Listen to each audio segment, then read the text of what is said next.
Okay. Do whatever you want with. Perfect. Yeah. Hey, Benny, how are you? Hi, good. Are we gonna do an actual live artist rendition on the show? Oh, we should. Not happening. No. I tried. And that's I okay, too. really tried. That'd be great. We like our little Bob Ross. Yeah. I need like a wig. For the record, Bob Ross is in the Smithsonian. I was there 2 weeks ago with the kids. He's in the Smithsonian. Is that right? Neat. Oh my gosh. So random. And the kids all knew who he was. They were so excited. Well, how do you not? The guy's a legend. I know. Yeah. He's got like his own Halloween costumes and everything. I Yep. saw so many little Bob Rosses walking around a few years ago at Halloween. Little Bob Rosses, I like that. Yeah. Oh, look at them. They're so cute. Look at them. I know. All right. We are getting pretty close, so stand by here. All right. Not necessarily those of KKNW, its management, or other advertisers. This program is sponsored by Nicole Mangina of Windermere Real Estate. And this is my time. Yeah, this is my town. Good morning, everybody, and welcome to the 425 Show, your place to be for all things real estate and lifestyle related here on the East Side. I'm your host, Nicole Mangina with Windermere Real Estate. Thank you for joining us this week. Each week, we highlight a business, a person, or an event that makes this such a great place to live, because we all know that when you're buying and selling houses, it's not about the bedrooms and baths. It kind of is, but really it's not. It's about all of these other things that makes this such an amazing place. We always start the show with a real estate tip. Today's tip is get an agent. And by that, I mean, I was chatting with somebody this week. Sorry, there's some feedback here, and I'm just trying to make sure I got it covered.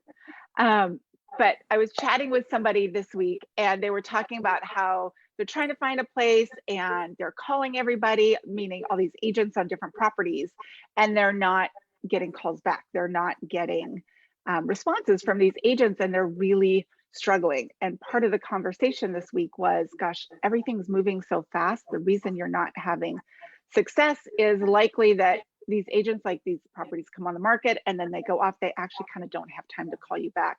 You really need an agent to get in there and kind of go to bat for you and help make sure that you've got your foot in the door, because things are going so quickly. So if you've got real estate on the brain, or you're struggling, not getting the results you want, I invite you to reach out. You can always find me via email, nicole@nicolemangina.com.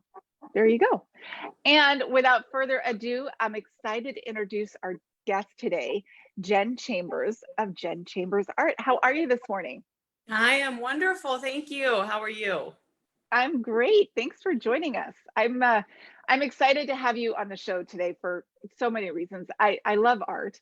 And I love locally done art. You know, original art, I think, is such a gift that we give to ourselves, to have in our home or wherever it is we want to do it. And, you know, that's the other thing that's come up a lot lately. You know, as I work with clients to get their houses ready to go on the market, they look around and think, wow, this place is really nice. I'd kind of like to live here. You know, all of those projects and all of those final decorating tips that they never got to when they lived somewhere. And now we're coming in and doing all of it so that it looks really spectacular to sell. So I think it's great that you're joining us on the show today, because hopefully this will inspire some people to love their homes just a little bit more while they're in them. And part of that is having really beautiful art there. Well, thank you for having me. Absolutely. So you are a local artist, and you specialize in, you do kind of modern and mixed media art, correct? Or what? Yes. I suppose I should let you describe it, because you're going to do better at it than I do. Oh, I don't know. I am an abstract artist. I do mixed media as well as encaustic. So there are two different mediums. Encaustics is beeswax. And then mixed media is that I do is acrylic, with various different textures that can be involved with it. So those are the two mediums that I love to work with. Yeah. My style is very inspired by the Northwest. I'm really inspired by nature. by textures found around here, by the water.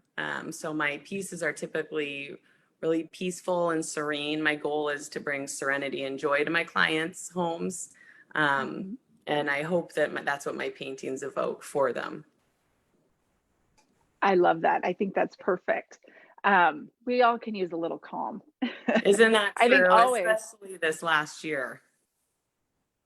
Yeah, and it's interesting. We were talking before the show, you have kids as well. So I don't know if you're experiencing this too, but there was kind of the chaos that went with COVID with all of us being at home. But I feel like now there's the new chaos that's coming back as, you know, things are opening up. And, you know, one of the nice things about COVID was there was really no scheduling conflicts, right? You know, Right. our friends would call up and they're like, hey, do you want to have some wine around the fire pit tonight? Sure, because you have nothing else going on. Now it's, you know, hey, do you want to do something? Sure. 3 weeks from now on a Tuesday, I think we're all going to be in the same spot that we can actually all get Right. together, right? The chaos Yes. is back when It it is comes to back in a schedules. major way. Major. Yeah. You know, I divide actually and conquer. last year I going into COVID, I was worried about my business, and it ended up being the most successful year that I've had as an artist, because I think so many people spent so much time in their homes and they're looking Right. around going, I have been ignoring this wall, and or I need more calm, or whatever they were desiring, more beauty in my home. So it was such an honor to be busy last year and produce so much art, especially commissions for people. It was really surprising and awesome. Yeah, I bet. And I think that's so great that you do commission pieces as well. You have pieces that are already done and people can purchase. But what does that look like? What's your process when you work with someone on a commissioned piece? So yeah, typically, I'd say the majority of my pieces are commissions. I try and obviously keep a fair amount in stock for designers or clients to select from. If it speaks to them, then that's an easy deal and they can get it immediately. But I do love doing commissions because I get to work personally with the client or the designer, and it becomes a little more meaningful. Typically, the piece does, since it's personalized to their space.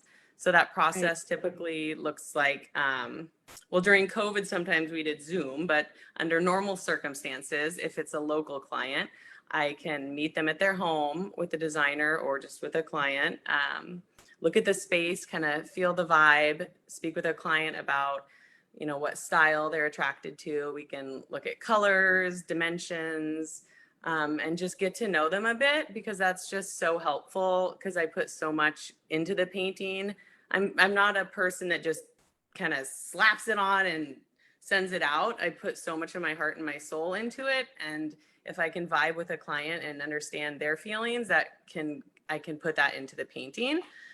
So anyways, we chat for a while, figure out all the details, and then I just go from there and create a piece for them and bring it. And it is nerve-wracking to bring a new piece to a client, but it is so rewarding and wonderful, and their reactions are priceless. I actually get so much inspiration from my clients' reactions. It is Mhm. it is inspiring and beautiful. I've had tears of joy. I mean, it is really cool to That's see, pretty. but very nerve-wracking at the same time. Oh, I can only imagine. Yeah, because art is so subjective, you know, and that as an artist, you can't take it personal. You know, people can hate my stuff, love my stuff, and that's their opinion, and that's fine. Obviously, if you're hiring me for commission, you most likely love my work, but it's still so subjective. You just got to roll with it. Yeah.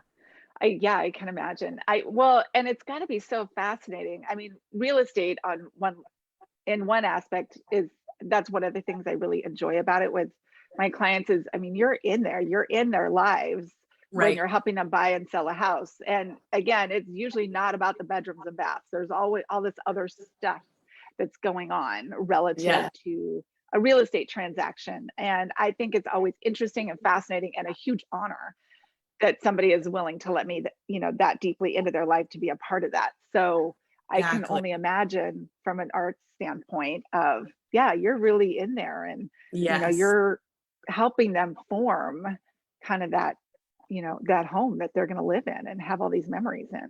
Exactly. It is an absolute honor. I got my degree in interior design actually, and was an interior designer for, gosh, I don't know, 10 years or something like that. And I love interior design. I have a huge passion for that in architecture. But I love that my art, I can still be involved with the home and can still influence the home, but can do it more, on my own, at my own home, and Right. then present it to them, as opposed to interior design was just, for me, having 3 kids, it was taking over too much. I needed a little A more lot. control over my time and when I could paint and stuff like that. So it's been perfect for me to move on into the art. That makes sense for sure. Is that kind of, do you think your interior design helps influence just the different textures and different mediums and things that you use in your art? Absolutely. I am completely inspired by other artists, by interior design, architecture. I constantly am looking through like Architectural Digest and different magazines. I just love it. I cannot get enough of it. So yeah, absolutely get a lot of inspiration from that as well. And I kind of started, when I started painting, I was just painting I had just met my husband, and we had a little condo, and I felt like either the art that it was either extremely high end, which we could not afford, or it was like terrible, inexpensive, no thank you, like posters essentially. So I was like, maybe I'll try and paint something. There's got to be a happy medium. So I painted a bunch of pieces for our house. I had taken lessons as a kid, but other than that, I have no training or formal education in it. And then I was hosting a baby shower for my girlfriend, and some of her guests were like, "Oh, I love your art." And I said, "I painted it." And they're like, "Is it for sale?" And I'm like, "What? For sale?"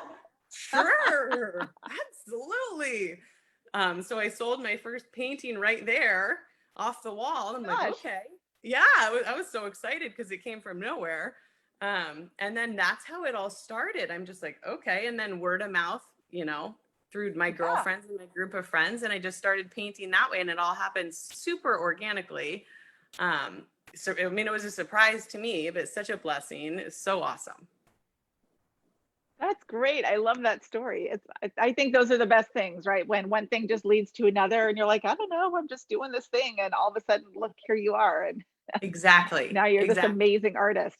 Oh, thank you. I do think having a background in interior design also really helps when I go into a space and meet with a client for a commission, because I'm able to view the space and say what could really help enhance the space, as opposed to, not having a good eye for design whatsoever. You know what I Right. mean? So it's kind of a good balance that I can be helpful in both areas if needed. Well, I think that's huge, because art is usually the last thing somebody purchases. And that's what they're usually looking for, is that something not just to fill the wall, but to kind of take everything else and make it something Yes, cohesive. So I exactly. think that's huge. Yes, Most exactly. definitely. Yeah. I love it. If you are just joining the show, we have Jen Chambers with Jen Chambers Art joining us, local artist. You do the most amazing work. You have pieces that people can just purchase, but you also do commissioned art for people, which is Correct. amazing. Go check out her Instagram. It's at Jen Chambers Art, or at Jen Chambers Art on Instagram, Yep. right? Yep, correct. Because you'll see a lot of her amazing pieces. I love it too, because you show them a lot of times as they're installed. Like I was looking on there this morning, you have one in an entryway, and just, for me, I like that inspiration too, because I'm like, oh, what about my entryway? What does my entryway need, right? And it's just a Yeah. great inspiration. Yeah, it's a great tool. A lot of people I've found have trouble visualizing what a singular piece would look like in a space. So I try and put it into a virtual room just Right. for that reason. Or a lot of times for if I'm doing commissions or for a client, if they send me a picture of their actual space, then I can insert a few different options of pieces that I have, just so they can see. That's really helpful. It's hard sometimes for people just to see a painting and see how it would feel in their space. Yeah, Yeah. I can imagine. And It that is. being And said, my paintings are so textured and there's so many layers and depth involved. My pictures really don't do them justice. right. Definitely not a professional photographer. Just do it with my iPhone, but I try and get as best I can a feel for, you can get the vibe, you know what I mean? Yeah. And then if they're No, interested in the piece, then they can go see it in person or I can bring it by and whatever.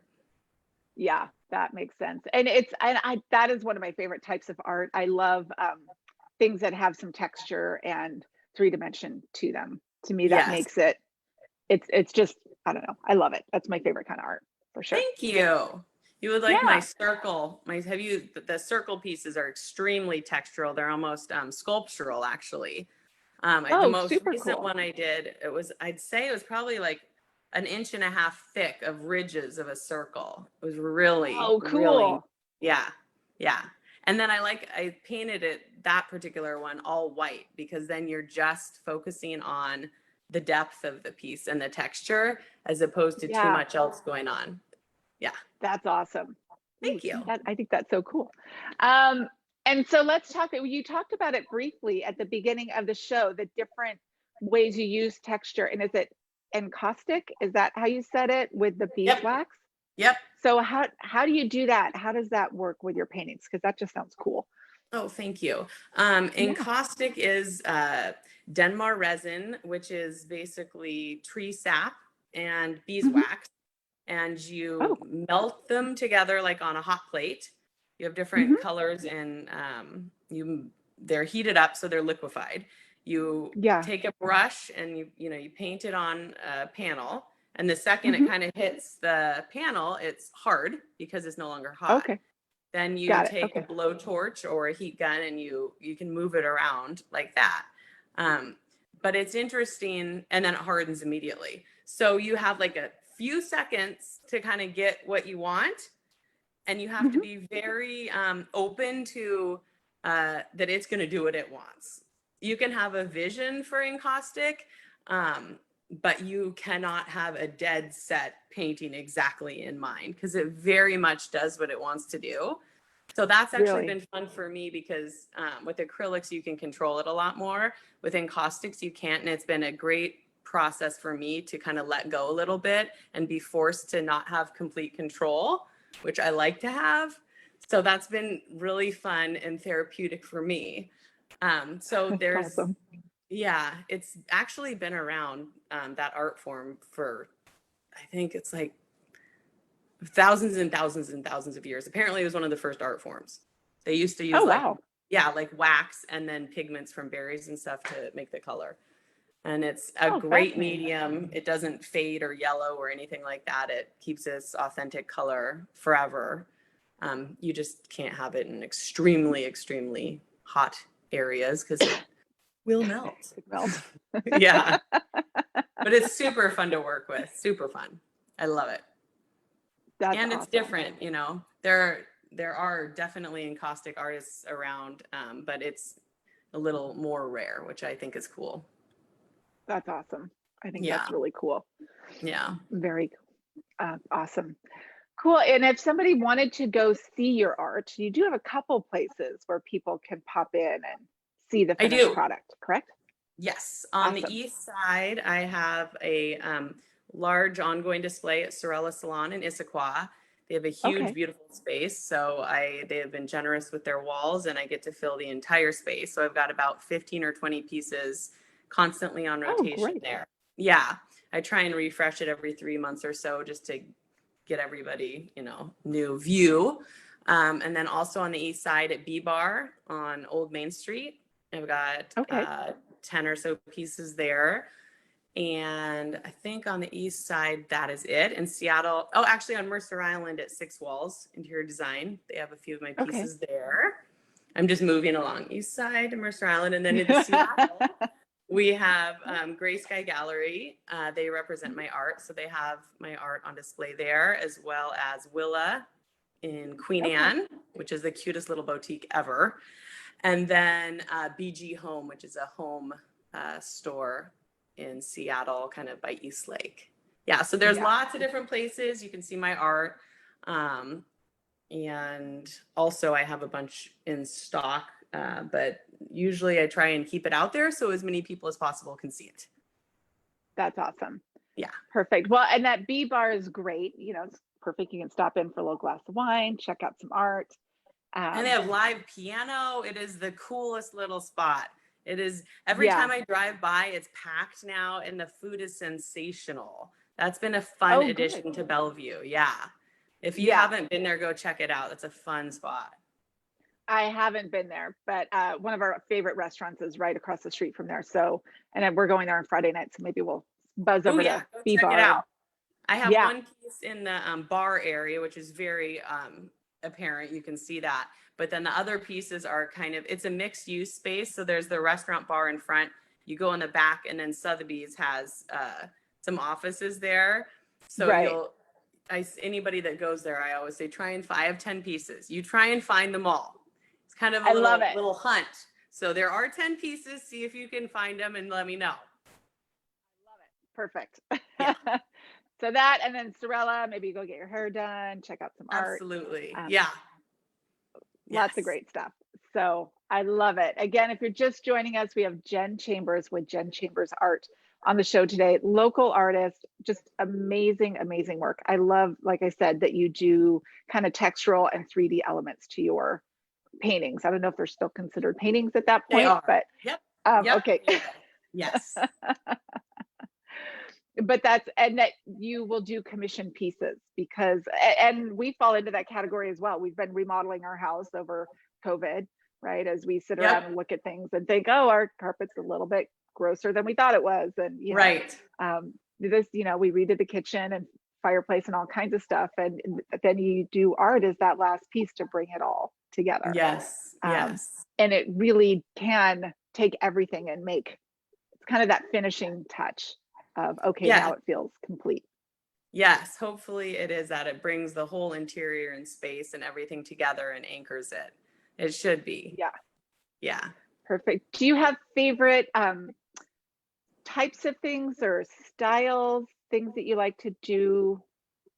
I'm not finding the right word, like a landscape versus, well, you said you do abstract as well. So that's not necessarily like a specific picture that you do. Do you have favorite things that you like to do with your art or certain inspirations that you draw from? I'm inspired constantly by nature. So that is, you know, a lot of where I get my inspiration from: water and movement patterns you see in bark and sand. And really, nature is the most remarkable, beautiful piece of art in itself. So I am constantly amazed and see so many amazing things just looking in clouds or trees or the dirt. Honestly, it's everywhere that I'm inspired. But I also, so some of the landscapes that I do, especially the commissions, are, some of my clients have a second home in Chelan or something like that. And so they have a view that they want to be reminded of, or a special place, like in the San Juans. So a lot of my commissions for landscapes are to represent that view, which makes it extra special. So they can have that view in their other house or whatever. Yeah. That has been really fun to do with the landscapes more. Yeah. But then the That's rest, awesome. besides landscapes, everything else is very abstract. And my landscapes in themselves are abstract as well. You could not pay me $1 million to like try and paint you, for example. Could not do it. Yeah. Not my jam. Not portrait paint, and that's No. okay. Yeah. So I definitely have my limits. Sticking to what I know. No, I love it though. I think that's what it's all about, right? And Yeah. you know, to hear the other thing that I always find fascinating about art is listening to people's interpretation of it. Just like we were talking before the show, you have a beautiful piece for people watching the Facebook Live or on YouTube. It's worth watching it because you can see this really amazing piece that Jen has done right behind her in her studio. But you were saying some people think they're jellyfish or sand dollars. They're kind of all discs and round, and I think that's really cool, right? To have people experience art and then just to hear what their experience is with a piece, because it's always, there's such a wide range of what people get out of it. Totally. Absolutely. I actually used to not name my pieces because I felt like that kind of directed the viewer in a certain direction, and I didn't want to influence them. I wanted them to view the art and own it for whatever they saw it as. Sure. And then I kind of went with the gallery and everything. I kind of had to start naming them. Right. But I kind of love not naming them because then they can see what they want to see. Yeah. I think Yeah. that's amazing. I think there's something to be said for that for sure. Yeah. So I So- kind of try and keep the names pretty like abstract in themselves. You know what I mean? Yeah. Not specific, because it's such art is so personal. And I don't want to dictate what people see at all. Right. And I think that's great. I think that's is part of what makes you so amazing is you're willing to let people have their own experience with it. Oh, absolutely. Yeah. So for sure. So we talked about the great places people can go see your art if they want to just, see what it's all about. Those pieces are available for purchase as well. Or again, people can reach out to you for commissions as well. If somebody wanted to reach out to you about doing a commission piece, how would they connect with you? What's the best way to do that? Thanks for asking. You can either email me directly at jenchambersart.com or jenchambersart@gmail.com, Okay. or on my website as well as Instagram. There should be, you can message me and Yeah. I'll be emailed directly. But either of those ways, reach out and I would love to chat. There's no pressure on my end ever. I'm not a salesman in the slightest bit. So I'm always happy just to talk, and I'm open with pricing, and I'm an open book in general. So there's never any pressure to, purchase just because you're reaching out to me by any means. That's awesome. And I do think that's great, like you said, about different sizes, because I do think there is something really special about having original art in your home. I think Yes. if everybody could have even just one piece of original art, there's just something really special about that. So whether you buy the big monster thing that takes up an entire wall, or you've just got something small that just makes you feel really good whenever you see it, I think that's it. Everybody should have that opportunity at some point in their lives, I think. I agree with you completely. Everybody should. And I love people supporting local artists, whether it's myself or any local artist. I think there is something very special about a real original piece of art. There's so much love and soul that goes into each piece. And I think that energy gets carried into wherever the piece is itself. Absolutely. Most definitely. Yeah. Thank you for joining us today. I so appreciate you being here. It was an honor to chat with you and to share with everybody your amazing art. Really, go check out Jen's Instagram at Jen Chambers Art. I keep wanting to say .com, but it's not because Instagram. But that is your website as well. We'll have links to everything on our website after the show as well, NicoleMangina.com/podcast. Amazing art, definitely worth having in your home. Thank you for joining us today. I so appreciate you being here. Thank you for having me. It was super fun. I appreciate it. Absolutely. Take care, everybody. Have a great week, and we'll see you next Tuesday. Bye. Thanks. Good. All clear, ladies. Awesome.